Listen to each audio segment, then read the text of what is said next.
Speeding. Action. In a world where machines have become creative and redesigned by algorithm, there's only one thing that can save the human race. Blow up.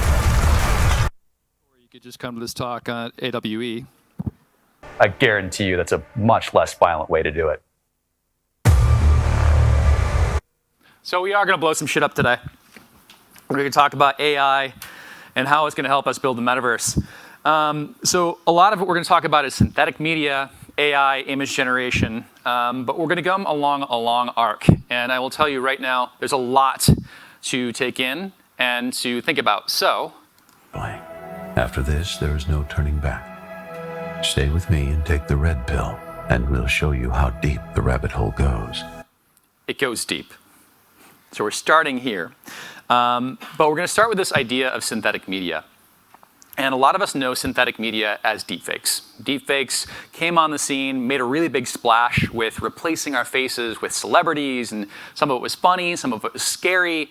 But this kind of became the genesis for a lot of the technology we're using today to create imagery. And with that, we can do all sorts of interesting things. And by the way, the ex-presidents were very excited for my talk today. Oh, and good luck on your South by Southwest submission, Ian. What's it about? Oh yeah, thanks. I'm going to be talking about synthetic media. So synthetic media is essentially anything that is wholly generated or manipulated by an algorithm. That's a pretty broad subset of content. Now, 4 or 5 years ago, that was a small sliver of the types of things we would consume. Today, it's an increasingly large amount of the content we consume. In fact, most financial reporting is done by bots. A lot of the content you are now seeing is generated by machines. And we will get to a point very soon where the predominant source of information you get is manipulated in some way or shape or form by machines. Whether it's long-form copy, it's the books, or the video you're watching, a lot of that will be machine-assisted, if not wholly created by machines. So that's why starting with synthetic media is kind of an important part to start from the ground up with, because that's also going to inform our way forward to immersive worlds, not just something you look at on a screen with me. So we're going to talk about how this impacts things like avatars, objects, and worlds. And the next several slides are all going to be about avatars specifically as a proxy for developing assets and objects within an immersive space.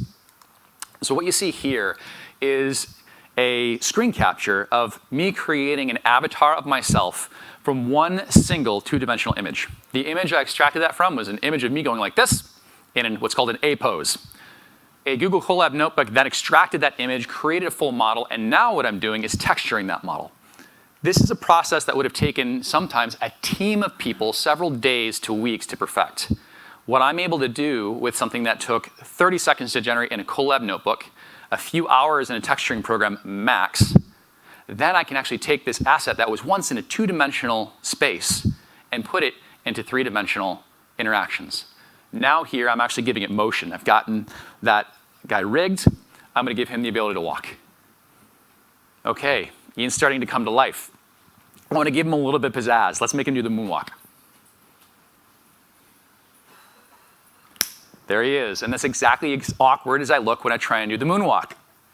But now that I have him moving and interacting, there's all sorts of things I can do with that. I can introduce Ian to the world. I can bring him into context with me. And here he is. Video game looking Ian. Wouldn't be too far from a GTA 5 character, I think. And he's actually got some pretty good moves. He's got a lot of attitude. He thinks a lot of himself. But things have come a long way. This is tech that's 2 years old. This was produced in 2020. Now remember, I said I started off with a single two-dimensional image. I then took that model, I textured it, and then I gave it motion. Multiple steps, multiple platforms came together to create this, shrinking a process that could have taken weeks. What if I could take that to another level of fidelity, faster and easier, with less skill? Well, it would look a little bit like this. Well, I'm going to skip back to this real quick, because I can drop this guy into all sorts of situations. He's got good moves, by the way. So it's not only something I can put into a production, but now he's hanging out at my friend's house, and he can do a dance.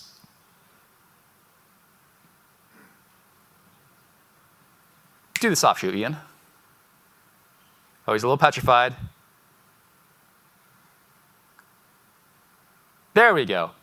So I pulled that Mixamo technique, but he's actually grounded to the floor, contextually aware.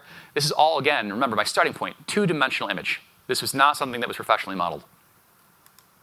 So now if I'm going to take this up a level, I can actually create a fully realistic capture of myself using nothing more than just my phone. I don't have to go into an expensive rig that has 180 cameras or spend thousands of dollars. This is one of my studio partners literally just taking about 120 pictures of me using an application. You can use Polycam or Scandy or any of the ones that are available for free to generate a mesh that looks like this. Pretty realistic capture. Already, we're at levels of fidelity above and beyond what we just saw a minute ago, which took hours. That took minutes. But what if I could take that and bring that to an even higher level of fidelity? Well, I can now take this asset, this object, and place it into something like Metahuman. This guy's starting to look pretty realistic.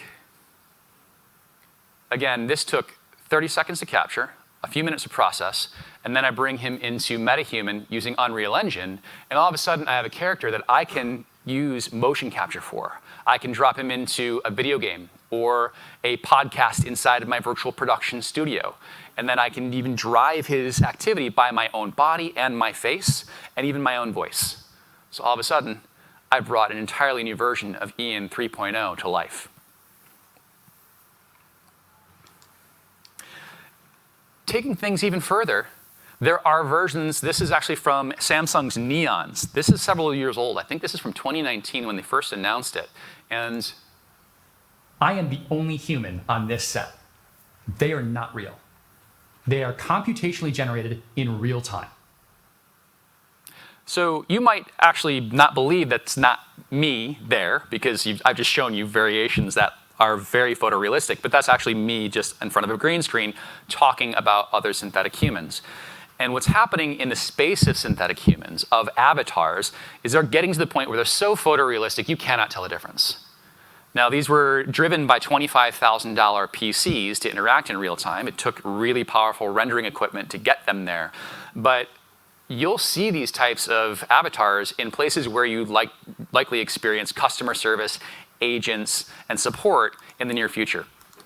And they can be replicated and essentially designed for all sorts of different contexts and interactions, whether that is helping you get to your plane on time or viewing customer service as a lifelike avatar. All of a sudden, I'm interacting with somebody or something that looks so close to me I can't tell the difference. But it's not just being able to see something in a virtual space. What if I want to see it in the physical space? This is from the Worlds in 2018. Again, this is old tech that I'm showing you. This is the pop group KDA performing with their avatars on stage for the League of Legends World Championships. They've been doing concerts like this for several years now, and every year it gets more epic, and it rivals the opening ceremony of the Olympic Games. Really cool stuff. This is like an hour and 45-minute performance, by the way, and it's just non-stop. So I highly recommend, if you haven't seen these, check it out on YouTube. They have 3 or 4 of them. And what's fascinating is this is a pop group born from a video game. And they're hugely popular. Like, they have album sales in the millions. They do performances around the world. Super group with different people in it. Madison Beer is a performer in this. There's several people from South Korea that are also really famous there. But that's a reversal of the typical narrative of pop culture of you have these people who are too cool to play video games who are the stars. Now it's people who are playing the video games who are determining whether you're a star or not. Think about that for a second. This is actually from my own attempt to become like our friends at KDA. Last year, I flew to New York to work with a group called Hour One. And I sat in front of a camera for 2 hours and read a script over and over and over again in 2 different outfits. And the point was to create a lifelike version of myself that could then be used to create really lifelike content, essentially reading the news. I like to call it the Ron Burgundy 2.0. Born to have salon quality hair, because they did that for me, thank you, and read the news. So what would it look like if I could use this character to then you read or generate content without ever having to go into a studio again. If I could get up, write a script, and have somebody else put it together for me, it would look like this. Thanks, Roxy. The digital fashion world made a lot of noise with several important stories this week.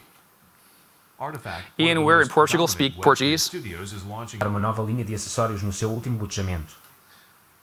O artefacto é a força motriz por detrás do domínio da Nike em NFT. That was put together by a script that I wrote in the course of an hour. I pulled content like you see here as B-roll, and then I dropped it into a software interface that then structured it for me and did everything from the camera movements you saw to the generation of the audio and also of the lip movement. So now you see what looks like me, obviously doesn't sound like me, professional voice actor. That's who they hired to do it. And anything I write comes out of that avatar with the content that I'm trying to promote. So now I can have something that looks like it was produced in a studio without having to leave my pajamas. Kind of cool stuff. So we talked about avatars as kind of a proxy for where this is going and how we're getting from a point of high effort immersive assets to things that are already built for you and text generated. Generative AI is something you've probably heard of quite a bit here if you haven't experienced it yourself, but it's the ability to have AI generate assets for you based on a prompt, whether that is text-based or otherwise. And this is going to be a massive inflection point for the way that we populate our immersive worlds with different assets and environments. So we'll talk about objects, assets, and worlds. And we'll start with the very beginning of text to image. Back in 2016, a group of scientists said, we're really good at taking an image and determining what's in it. We can use auto caption quite well. But what if we reversed that flow and described something and had machines try and do it for us? This was the first attempt to do that. 2016, not bad. Looks more like a floating red blood cell than a stop sign, but if you squint hard enough, you kind of get it. Stop sign flying in blue skies. So that was 2016. This is a month and a half ago. I would say we've come a long way. This image is from an artist, Jason Allen, who won the first prize in the digital category of the Denver State Fair. And this is something that caused a lot of controversy. Artists were angry that someone had used artificial intelligence completely to generate something like this and had won a category. Now, the judges did not know what Stable Diffusion or Midjourney were, but when informed, they said, had we known, we still wouldn't have changed our choice. We would have awarded it to him. He did not break any rules. He was very clear about his use of the software, and as a result, he still won. Now, this is starting a debate about what is art, what is an artist, and how does this impact the living and livelihoods of artists. That is a massive discussion that could be a conference in and of itself. Needless to say, this is going to start a discussion about where the value lies in the creation process. Because working with these tools completely changes our relationship with what it's like to create. And people are creating all sorts of interesting things with these types of tools. For example, that's a prompt where someone says, a picture of a panda in a chef's hat rolling out pie dough. That's what you get. Or a corgi in Times Square wearing a bucket hat and sunglasses. Here you go. Those are generated by Imogen, Google. Some were done by DALL-E. But you can get pretty creative with these, and they have some interesting outputs. But it's not just the data sets that you can work with. You can actually fine-tune these models. They're open source. So you can take this model, and you can tune it in any way you want with your own imagery and data sets, which is something the Corridor crew did recently with their own crew. Once we have this all trained, we can now generate pictures of Sam. So let's make a photo of Sam Gorski laughing. Pretty accurate. So that photo came from a set of photos that they had taken of Sam in different contexts, and I don't think any of them were actually of him laughing, by the way, and then fed it into this algorithm with a Google Colab notebook, let it run on that for about 45 minutes, and all of a sudden they can type in Sam Gorski as a prompt and get images back, putting him in different contexts, making him look like all sorts of different video game characters or in different poses and different art styles. Now you're adding yourself to these algorithms, and you have the power to create whatever you want with your own instance. So what is this doing? when it comes to taking away a lot of the technique and the learning curve to develop and create high fidelity assets, it's turning us into producers rather than technicians and craft people. It's saying you have to think in a certain way about the output you're looking for and what kind of levers you're going to pull to get there, rather than having to know the skill or the history of a space in order to get there. And what's important is it does two things. A lot of people are worried about whether it's going to take away process of art or if it's going to devalue it, but what it's doing for artists is it's giving them superpowers, while those who are not artistic get the opportunity to be more visually expressive in ways they had never had before. I am not a fine artist. I screw up a stick figure, but I can take something like this and using prompts come up with beautiful imagery that are expressing what I'm looking to convey. And there are ways to make people better at this. If you haven't used one of these, I highly recommend it. This is called Midjourney Prompt Helper. There's dozens of these where they'll actually take you through the steps of how to use this tool set. So what kind of style are you looking for? Is it in a specific artistic style? Is it in the style of a specific artist? What kind of lighting do you want? Do you want diffuse lighting? Do you want noir style lighting? Do you want sunny day? What kind of camera or camera angle? Is it done with a cinematic camera, or is it done with a 75 Pentax? What kind of artists, colors, depth of field, so how much blur? And by using these and filling these in, all of a sudden you come up with this really robust prompt that gets you something you're looking for. And you can iterate on this as much as you like. And when what I was talking about earlier with people really worrying about this can extract art from being art, there's an unexpected benefit of working in this way. It's not that you're going to essentially pull them away from being artists, but to create something valuable with these tools, you have to understand the medium and the context and the history of what you're trying to create.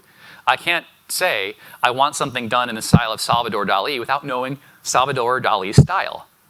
I can't say I want something done with diffuse lighting if I don't know what that is. So it forces us to engage with the culture and the history of the medium in ways we wouldn't have otherwise if we were trying to create from scratch. So it will create an active participation in these things. Some of it will just be copying in the beginning, but as people start to understand how these tools work, we'll have to dive in more and more and more into how that operates. So there is going to be history and engagement. Where is this going to have the most impact in terms of destruction?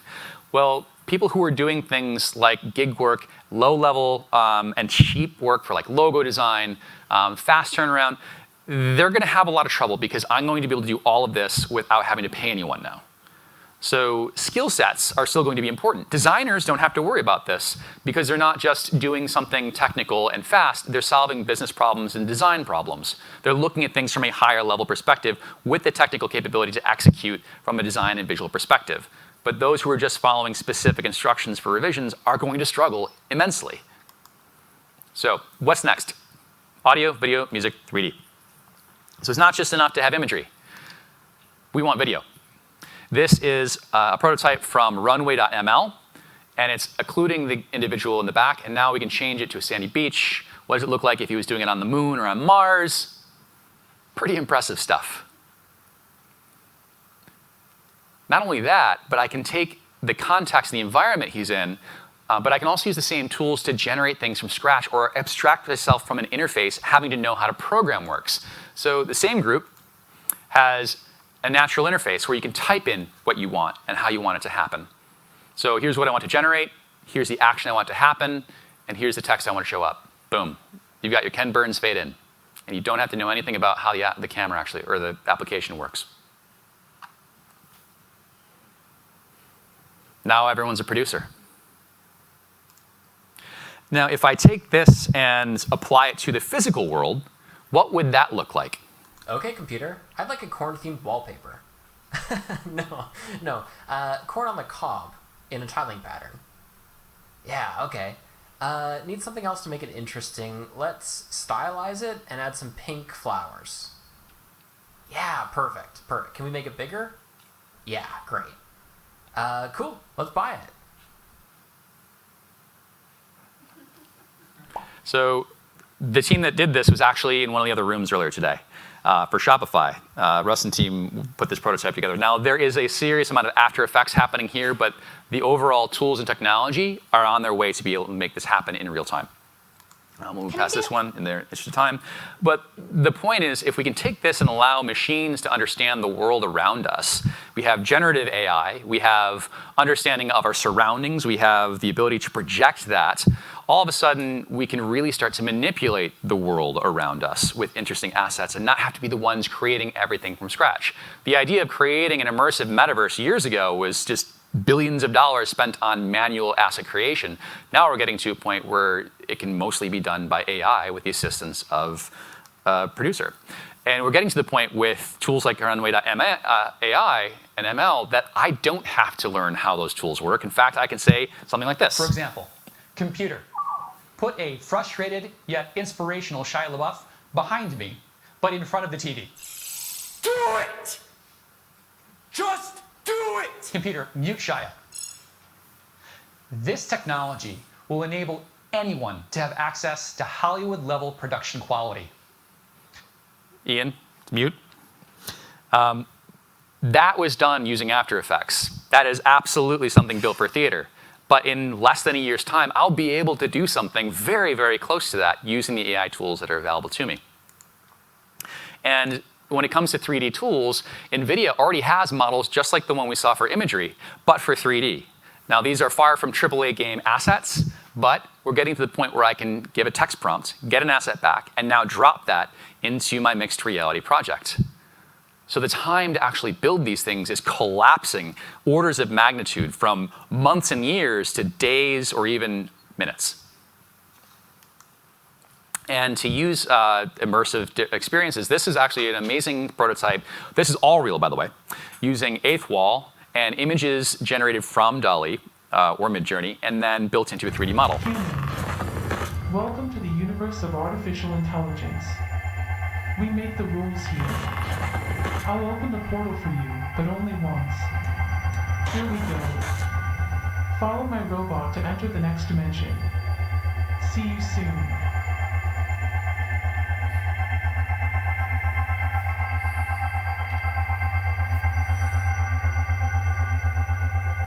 That's not an app, that's a web browser. Pretty cool stuff, right?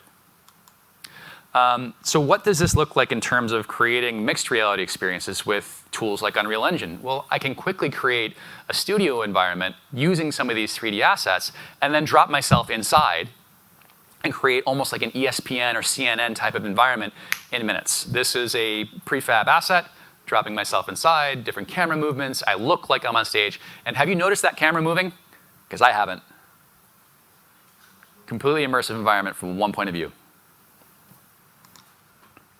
And it's happening in code, too. I don't really remember any of the things about Go. I would have to look up a few things. Instead, I'm going to let Copilot write the whole thing for me.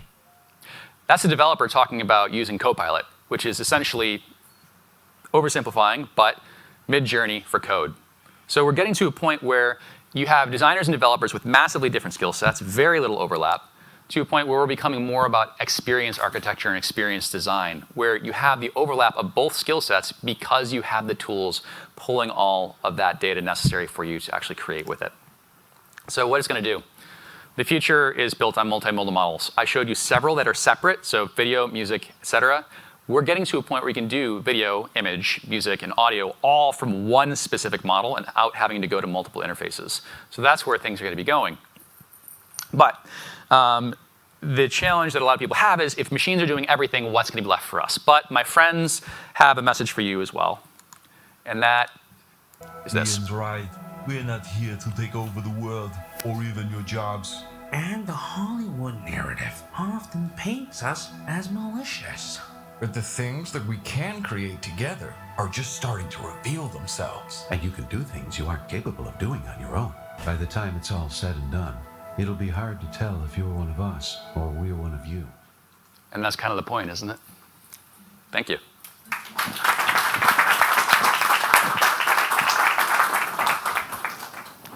Thank you so much. I especially like the emotion in Data's voice in that clip. I feel like, yes.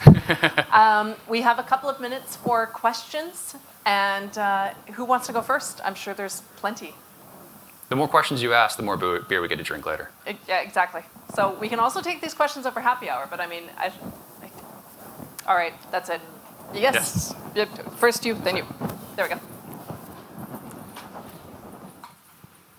This might actually be an easier question to ask over a few beers, but one thing I found whenever I've tried to use DALL-E or any of these kind of products is very easy to make something funny, very easy to make something original, something with a sort of psychedelic theme to it. You know, it's kind of like, oh, I never would have thought of it like that.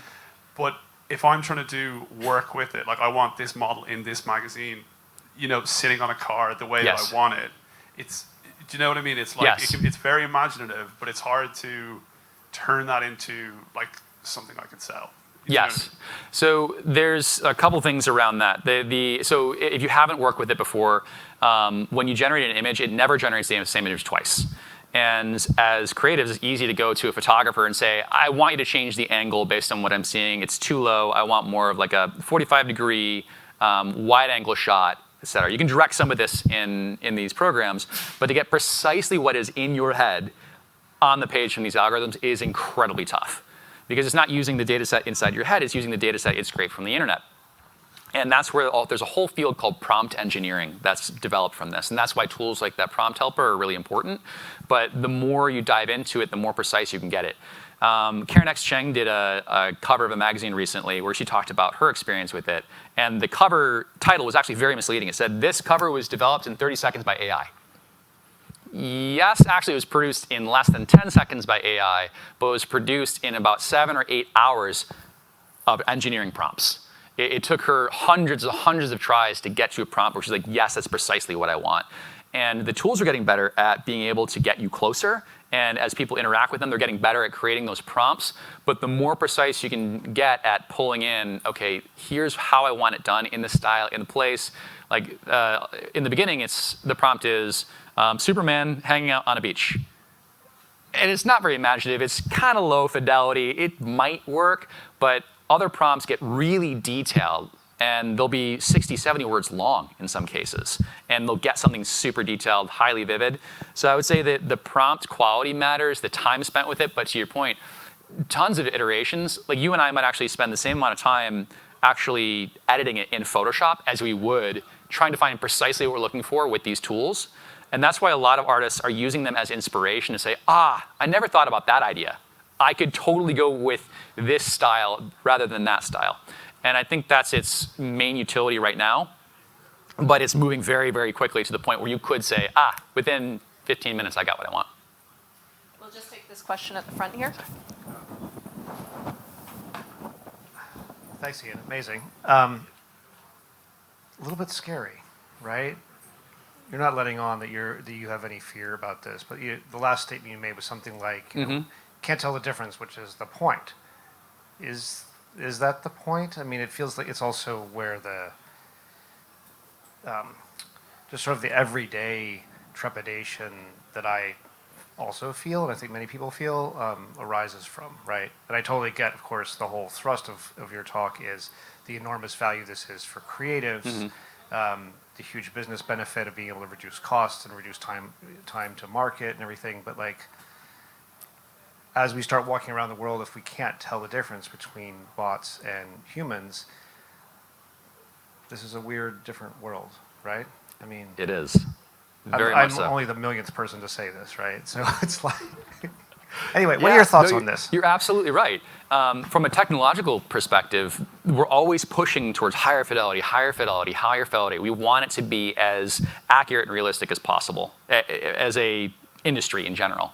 When it comes to the way we as human beings interact with technology, that's a completely different perspective of what is your own individual perspective on how you interact with these things. Do you want to know?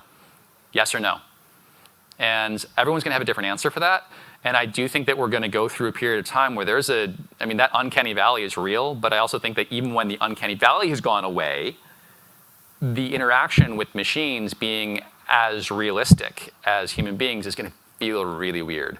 And I do believe that there's going to be a back and forth on that. I think there's going to be a push for people to interact with them and to, even that language is interesting, which is a point I like to talk about. Our language and how we talk about things shows our relationship with technology. But when it comes to interacting with machines, there's so much that we don't realize we're already interacting with machines. But now when we have a visual layer to it, it becomes increasingly obvious, oh shit, that's a machine. I'm literally interfacing with the machine. I think there are places where it's going to make total sense to have realism, and others where it actually is helpful not to. And I think that as a society, we're going to have to navigate that. There's going to be some lines that are crossed. There's going to be some really scary instances that come from that too.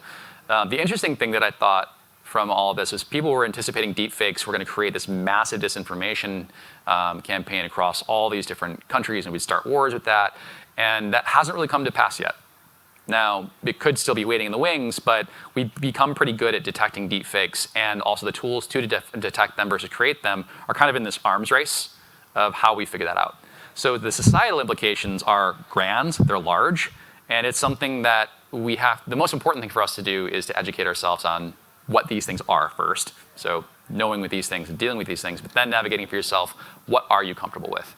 For me, my goal is to start to throw myself into these things as much as I possibly can so I can understand them.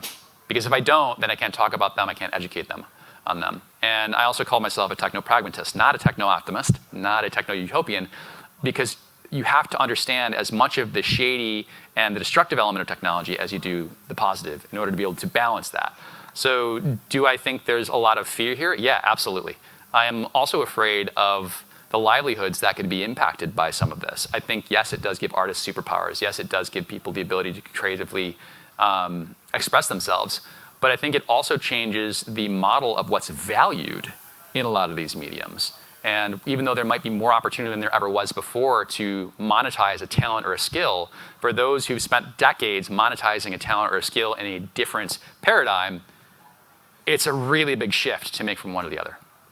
So I think I addressed the perimeter of your question, but no, I think it's a superset of yeah, question. Yeah, yes, but yeah, there's a lot to digest, think about, and sit with all this stuff. I think another interesting thing is that, everyone here at this conference, this is what we're talking about, this is what we know, but there's still a ton of people out there who just have never even heard the word deepfake or have no idea that any of this exists. I have several friends who just aren't in technology at all. So interesting.